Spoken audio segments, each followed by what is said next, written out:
Hadirin hadirat yang kami muliakan, wabil khusus para wali santri yang telah datang jauh-jauh mengantar putra-putrinya.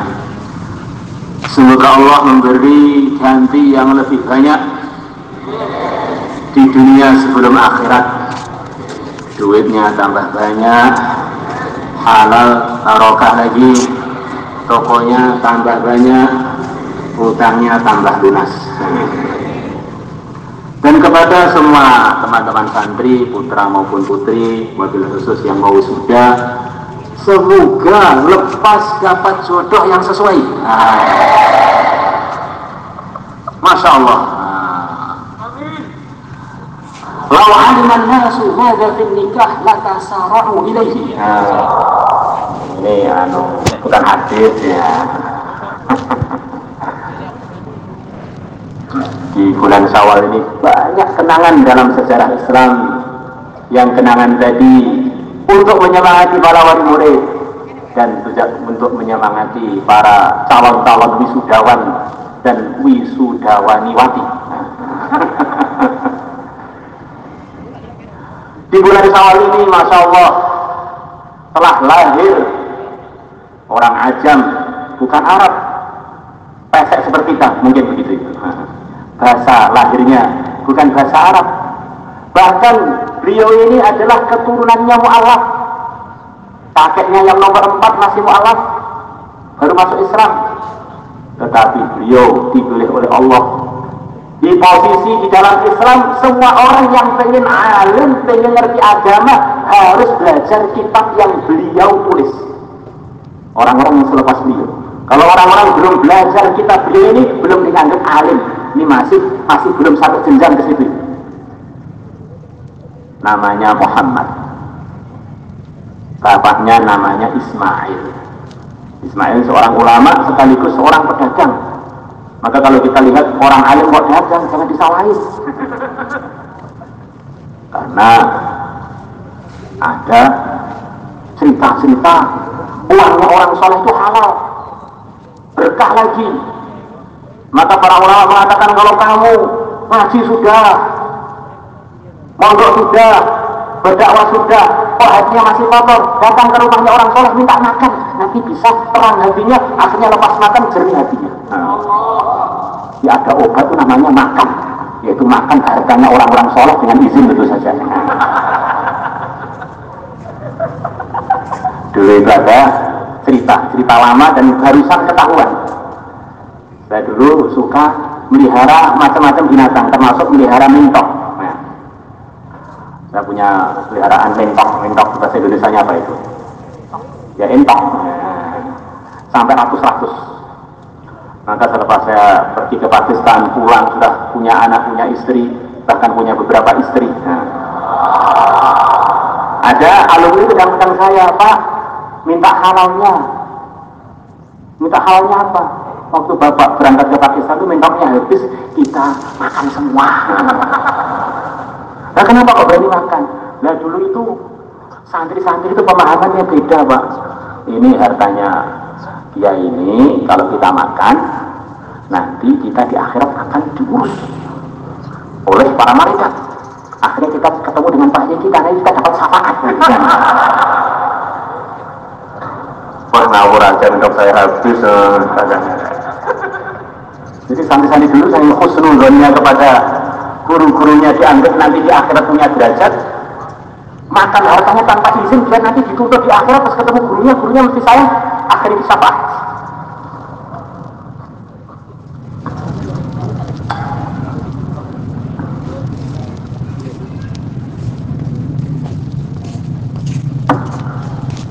Duduk sini, Pak.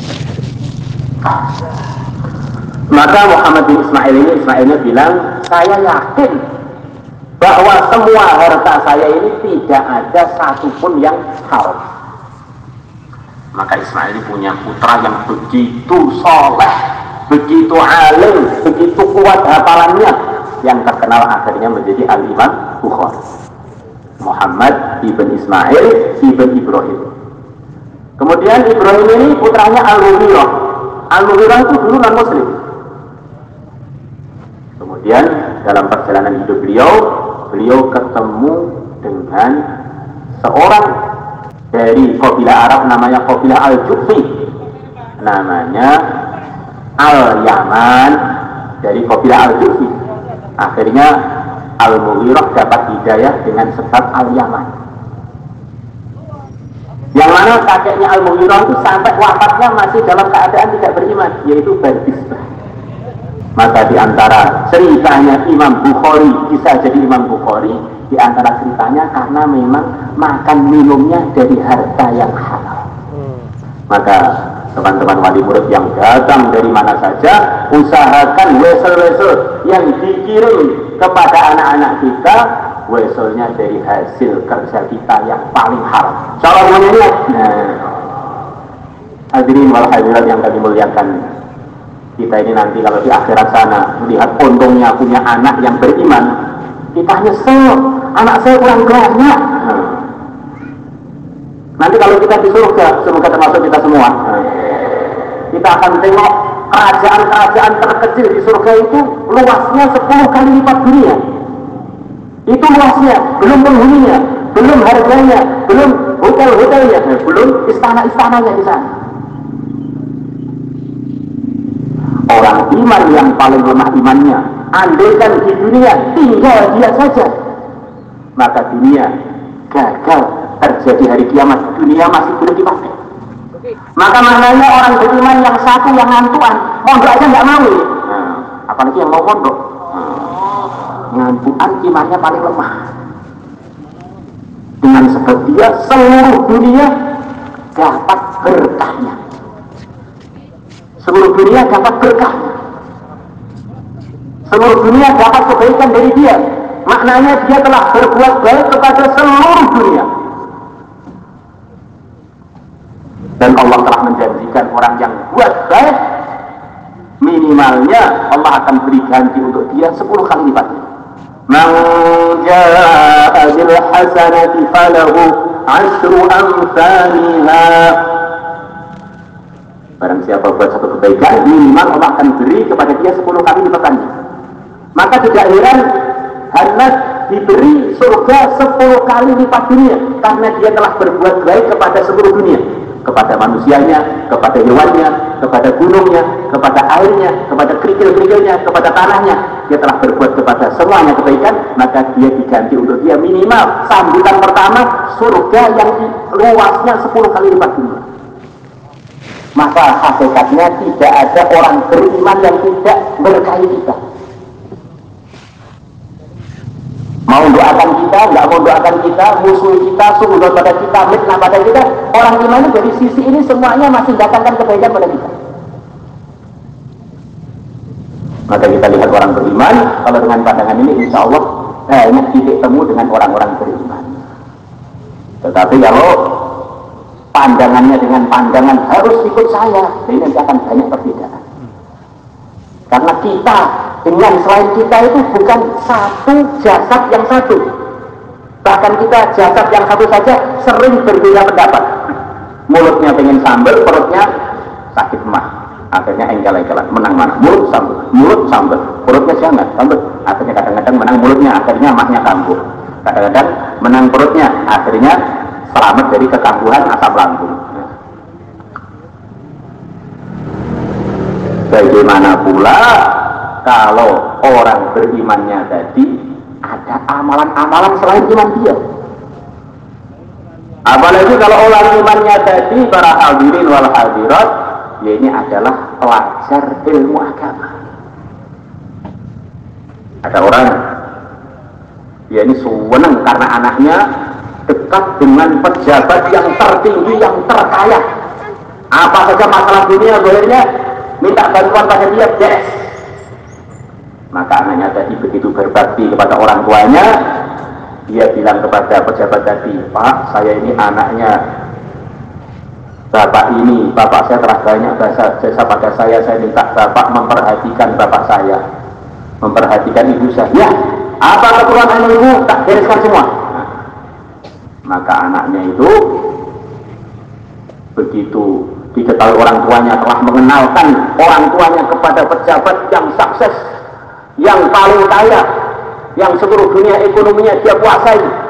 Senangnya bukan main. Nah, saya nggak rugi punya anak kamu, ibumu tidak rugi mengandung kamu, saya nggak rugi nyekolahkan kamu. Kamu telah mengenalkan bapak kepada tim sukses, masya Allah, telah mengenalkan bapak ibu kepada orang yang begitu hebat posisinya. Hadirin hadirat yang kami muliakan,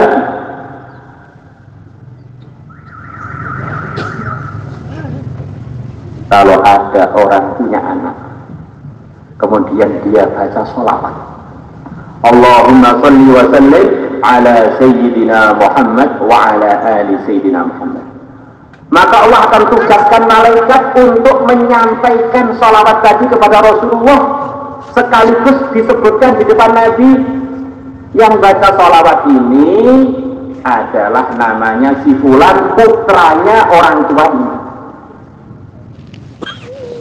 Dia mengenalkan orang tuanya lewat bacaan sholawatnya kepada yang mulia Nabi besar Muhammad Sallallahu Alaihi Wasallam. Kalau orang tuanya jadi orang beriman, orang itu kok dikenal Nabi para hadirin, maknanya dia husnul ghani, dia akan husnul khotimah dan layak untuk mendapatkan syafaatnya yang mulia Nabi besar Muhammad Sallallahu Alaihi Wasallam. Maka orang punya anak mondok walaupun hanya 1 hari bertanya, kemudian belajar sholawat Allahumma sholli wa sallim ala Sayyidina Muhammad, untungnya orang tuanya itu enggak lepas-lepas sampai hari kiamat, sampai akhir. Bagaimana kalau mondoknya itu sampai ke khusus?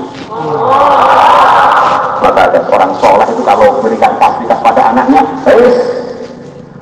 apa saja dibuat diberikan, minta mobil diberikan, minta helikopter diberikan. Kalau helikopter yang asli kemarin ya helikopteran diberikan, masya Allah. Minta istri dicarikan, minta suami dicarikan, sampai orang-orang itu negur dia, kamu kok perlu memasukkan anak kamu itu gimana tuh?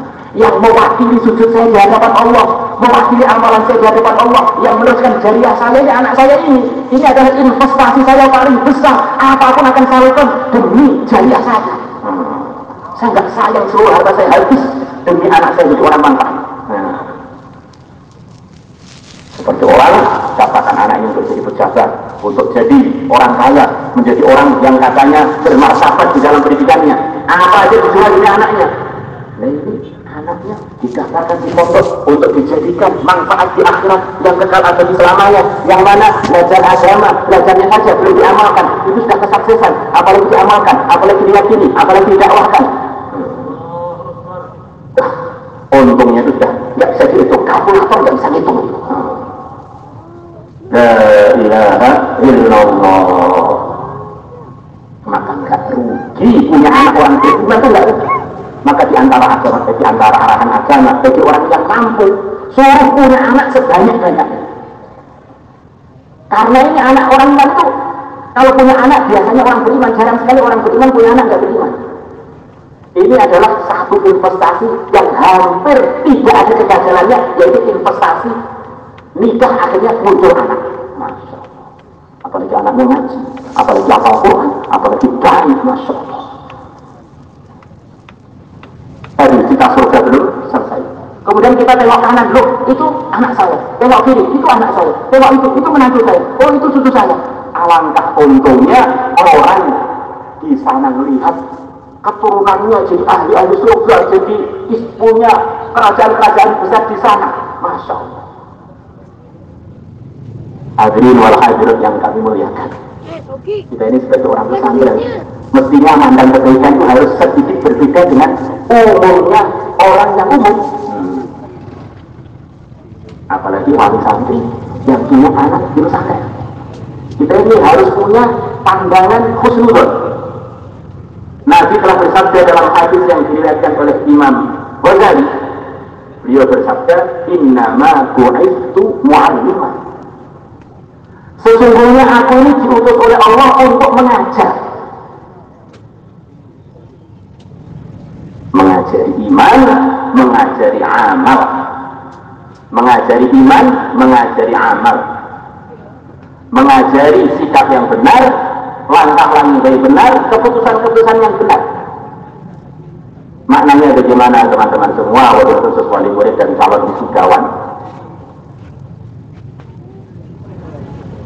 Semua kebaikan, sumber segala kebaikan, maka seluruh arahan kebaikan asalnya dari ilmu yang Allah wahyukan kepada yang mulia Nabi besar Muhammad Sallallahu Alaihi Wasallam. Maka pimpinan-pimpinan hidayah siapa? Para anbiya, orang-orang yang dapat ilmu dari Allah. Pimpinannya seluruh para anbiya siapa? Seluruh anbiya, beliau siapa?